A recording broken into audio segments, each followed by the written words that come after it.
Hi friends, मैं प्रवीण त्रिपाठी।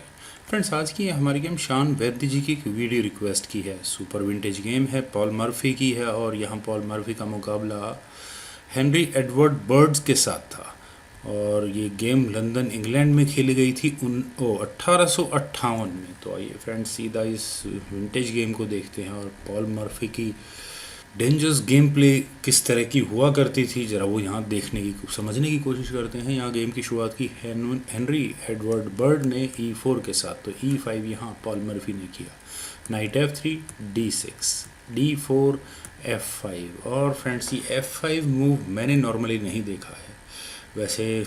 चलिए, night C3 square पर तो F takes E4, knight takes E4, then D5, knight पर अटैक बना। तो यहाँ हेनरी ने अपने इस नाइट को G3 स्क्वायर पर प्लेस किया। लेकिन फ्रेंड्स, यहाँ इस पॉइंट पर मेरे लिए मुझे काफ़ी इंटरेस्टिंग ऑप्शन नज़र आ रही है। वाइट यहाँ नाइट टेक C4 कर सकता है। आप कह सकते हैं कि वाइट का ऐसे दूसरा नाइट जाता है, ठीक, बिल्कुल सही। अगर ब्लैक D टेक C4 करेगा तो उसके बाद क्वीन H5 चेक होगा। और इस चेक से बचने के लिए वाइट चाहे कुछ भी कर ले, या तो पोजीशन उसकी बहुत ज़्यादा बुरी हो जाएगी, ये किंग फर्दर एक कदम और आगे नहीं आ सकता। अदरवाइज़ यहाँ ब्लैक को आप देख सकते हैं अपनी क्वीन गंवानी होगी, तो ब्लैक के लिए बेस्ट मूव निकल कर आएगा G6 का। लेकिन नाइट एक्स G6 और यहाँ इस रुक पर अटैक होगा। तो चलिए, एच टेक्स G6 अगर ब्लैक करेगा तो रुक तो गया ही गया। Queen takes G6 check, king D7 square पर जाएगा, क्वीन F5 चेक, किंग के लिए बचेगा E8 square, then queen E5 check होगा तो क्वीन बीच में लग जाएगी। लेकिन क्वीन टेक्स H8, रुक तो किसी भी कीमत पर नहीं बचेगा और अगला अटैक यहाँ इस नाइट पर भी बनेगा। चलिए, ये तो मेरा अंदाज़ा है। लेकिन यहाँ हेनरी ने किया था नाइट G3। नाइट G3 करने के बाद E4, दोबारा नाइट पर अटैक बना, तो ये वाला नाइट गया E5 स्क्वायर पर। लेकिन अब बहुत देर हो चुकी है, क्योंकि ब्लैक यहाँ अपने दूसरे नाइट को F6 स्क्वायर पर प्लेस कर सकता है और यहाँ इस क्वीन को चेक को ही रोक देगा, इसके आने को ही रोक सकता है।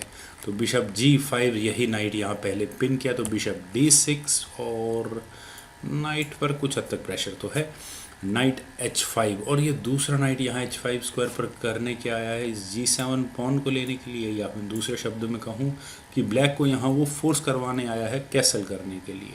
तो ब्लैक ने यहाँ कैसल ही किया और साथ ही साथ आप देख सकते हैं कि इस नाइट पर भी डिफेंस थोड़ा और ज़्यादा मजबूत हो गया है। क्वीन D2, तो क्वीन गई E8 स्क्वायर पर। और एटलीस्ट यहाँ कम से कम आप देख सकते हैं कि इस नाइट की पिन को तो ख़त्म किया यहाँ ब्लैक ने, और ऊपर से वाइट के इस नाइट पर भी अटैक बन रहा है।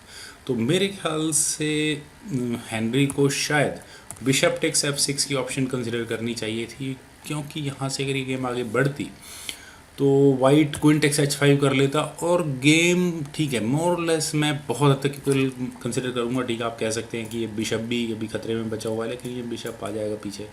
पर पता नहीं, शायद हेनरी कुछ बातें ओवरलुक कर गए। उन्होंने यहाँ किया G4 और अपने इस G पॉन को आप यहाँ देख सकते हैं कि गिफ्ट कर दिया है, या फिर माइट भी वाइट की इंटेंशंस बहुत इंटरेस्टिंग भी हो सकती हैं।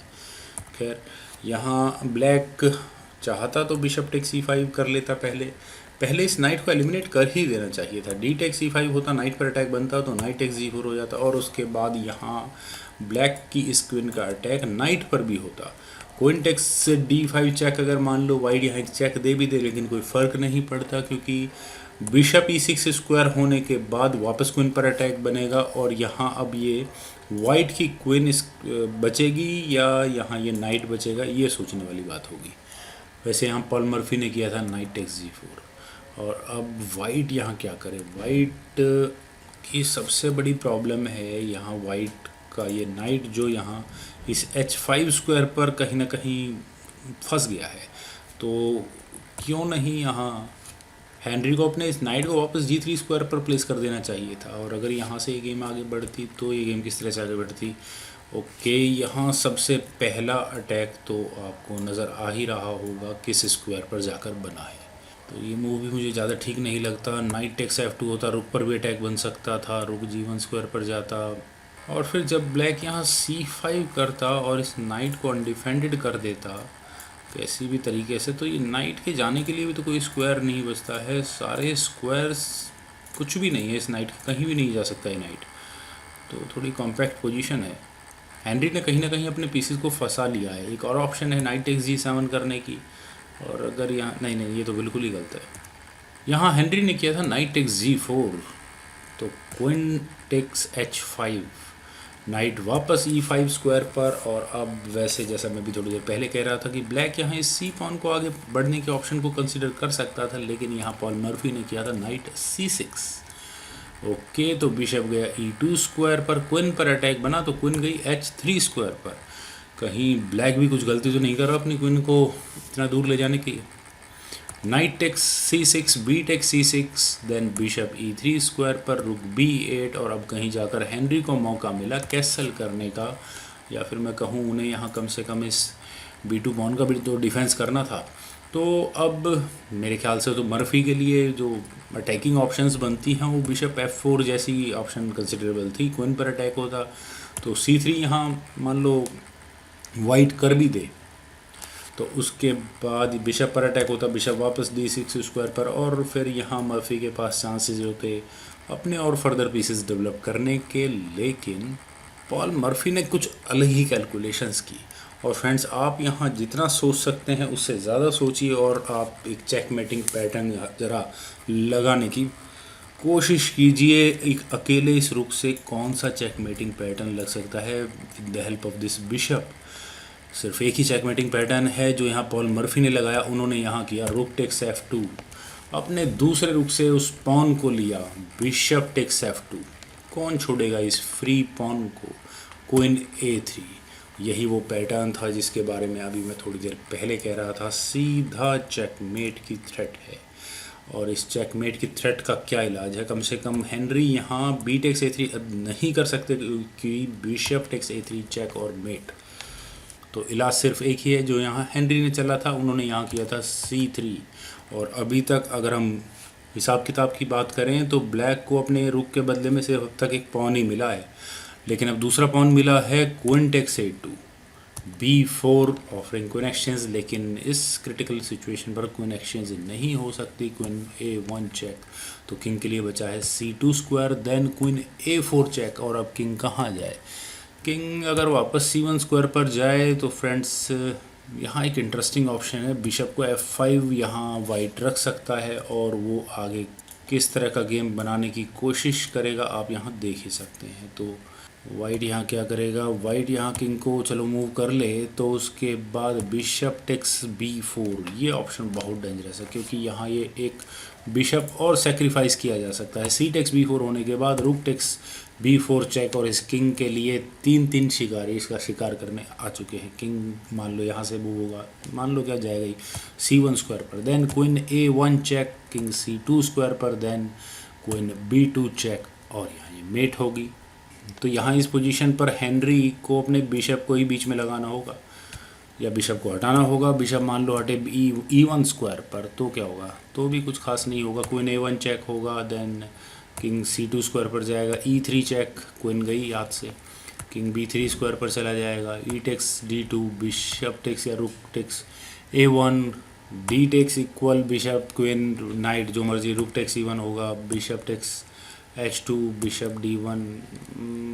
ठीक है, ये गेम यहाँ बहुत ज़्यादा इंटरेस्टिंग तो नहीं रहता इस वेरिएशन में। चलिए खैर, यहाँ हेनरी ने अपने किंग को मूव किया था B2 स्क्वायर पर, तो बिशप टेक्स B4, वही मूव जो पॉल मर्फी का, जिसके बारे में अभी मैं थोड़ी देर पहले डिस्कस कर रहा था। अब यहाँ C टेक्स B4 ही होना है। C टेक्स B4 यहाँ हेनरी ने किया, तो rook takes B4 check, queen takes B4, queen takes B4 check, और फाइनली ये क्वीन मिल ही गई। लेकिन फ्रेंड्स, अगर हम कैलकुलेशन करें कि कौन फ़ायदे में है मटेरियल वाइज, तो आप यहाँ देख सकते हैं कि वाइट के पास सबसे बड़ा लॉस है उसके पॉन्स का, सिर्फ 2 पॉन बचे हैं, और वहीं 1 2 3 4 5 पॉन ब्लैक के पास एक्स्ट्रा हैं।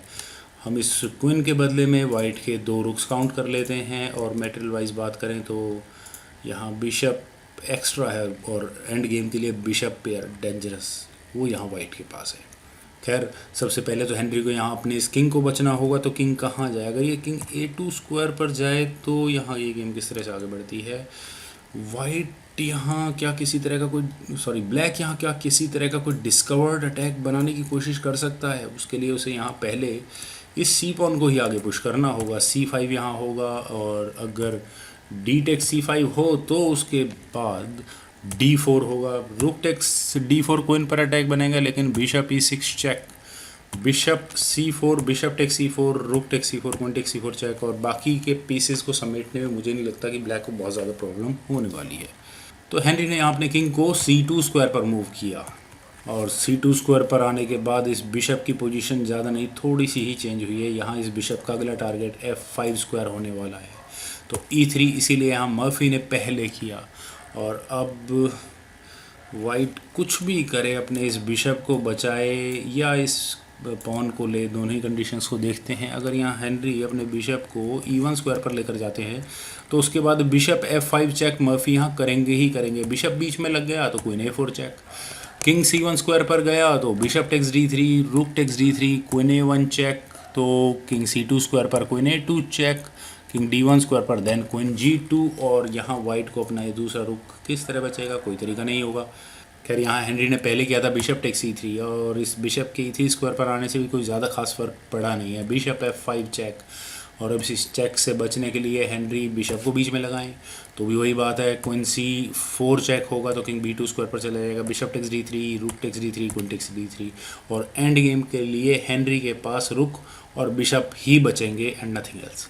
खैर यहाँ हेनरी ने अपने रुक को बीच में लगाया D3 स्क्वायर पर, लेकिन वही मूव क्वीन C4 चेक, तो किंग गया D2 स्क्वायर पर, then queen A2 check, king गया D1 स्क्वायर पर, और फाइनल मूव था पॉल मर्फी का क्वीन B1 चेक। और यहाँ इस मूव के बाद हेनरी एडवर्ड बर्ड ने रिज़ाइन कर दिया। रेजिग्नेशन की वजह फ्रेंड्स, वो कितने रुक बचाएगा, अपने ये वाला रुक बचाए या अपना ये वाला रुक, दोनों ही रुक तो गए। किंग D2 स्क्वायर पर गया तो क्वीन टेक्स H1 और मेट, मतलब रेजिग्नेशन की वजह ठीक ही है, और रुक पर भी अटैक रहेगा, तो कोई स्क्वायर बचा नहीं था, कोई गेम बची नहीं थी हेनरी के पास, जब पॉल मर्फी ने अपनी क्वीन को B1 स्क्वायर पर रखा। फ्रेंड्स, इतने पुराने समय में इतना ज़बरदस्त चेकमेटिंग पैटर्न जब ब्लैक ने यहाँ पॉल मर्फी ने यहाँ अपनी क्वीन को A3 स्क्वायर पर प्लेस किया था। मुझे पूरी उम्मीद है कि फ्रेंड्स आपको ये वीडियो ज़रूर पसंद आई होगी, तो आप लोग इस वीडियो को लाइक करें, शेयर करें, और मेरे इस यूट्यूब चैनल चेस गुरु को अगर आपने अभी तक भी सब्सक्राइब नहीं किया तो प्लीज़ सब्सक्राइब ज़रूर करें। आपके कमेंट्स का मुझे बेहद इंतजार रहेगा। Thank you for watching, bye for now.